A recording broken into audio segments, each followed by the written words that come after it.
All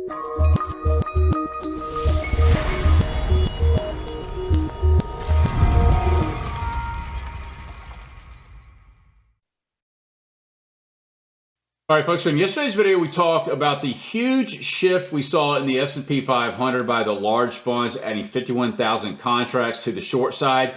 Now, today, I wanted to show you the interest rate markets. Now, we touched on this last week before I had the actual data, and I said, look, we're going to come back and see what the data has been telling us. And what we've been talking about going back really to November, December, when we had funds at or near record short in the history of the interest rate markets, the 30-year bonds, 10-year notes, fives, and so on, they were at or near heavy record shorts. And we saw this in that fact we were six figures at one point, and we've seen continual short covering here since January. So we've gone from 41,000 contracts net short to 29,000 contracts net short, 23,000 to now 14,600 contracts net positive. So you see we went from 23,000 contracts net short to 14,600 net long. That is a bullish signal.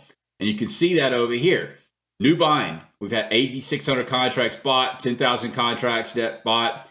And then look at what happened last week. 28,000 contracts liquidated from the short side. That is a bullish signal, guys, and you can see this in the 30-year chart itself. So with the sell-off in the equities that we pointed to yesterday, the sell-off in the equities, the short covering and the shorts added in the equities, and the new buying coming into the 30-year bond, you can see how this inverse relationship is working, and now we have a potential bottom forming in the 30-year bond. The only outlier here this week is the FOMC rate announcement. That's the only thing that's going to have us a little cautious, getting too aggressive here. But this is the power of using the commitment of trader data, commitment traders report. And look, this is not just for commodities, not just for futures. These can be applied to multiple ETFs, equities, ETNs, options, and the like.